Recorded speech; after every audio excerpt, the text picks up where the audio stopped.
రూపించి పలికి బొంకకు ప్రాపగు చుట్టంబు నెగ్గు పలుకకు మదిలో గోపించు రాజు కొల్వకు పాపపు దేశంబు సొరకు పదిలం సుమతి.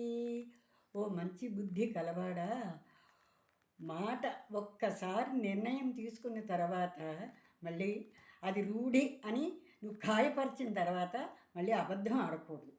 తర్వాతను పాపపు చుట్టాలు నీకు అయిన వాళ్ళని చుట్టాలని నువ్వు సేవించుకుంటూ ఉన్నటువంటి వాళ్ళని మాత్రం తిట్టవద్దు. వాళ్ళ మీద నేరాలు చెప్పి వాళ్ళతోటి దూరంగా ఉండొద్దు. అదే మాదిరిగా చీటికి మాటికి అస్తమాటు కోపం తెచ్చుకుంటున్నటువంటి రాజు దగ్గర మాత్రం కొలువకు.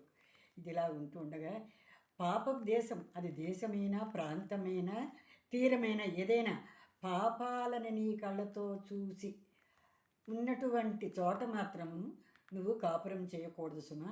ఈ 4 మాటల్ని చాలా తెలివిగా మసులుకోండి అని హెచ్చరికతోటి తగు జాగ్రత్తలతోటి మనకు బద్దిని గారు సెలవిచ్చారు. మీరు నేర్చుకోండి, మీ పిల్లలకి నేర్పించండి. నచ్చితే లైక్ చేయండి, షేర్ చేయండి, సబ్స్క్రైబ్ చేయండి. నమస్కారం.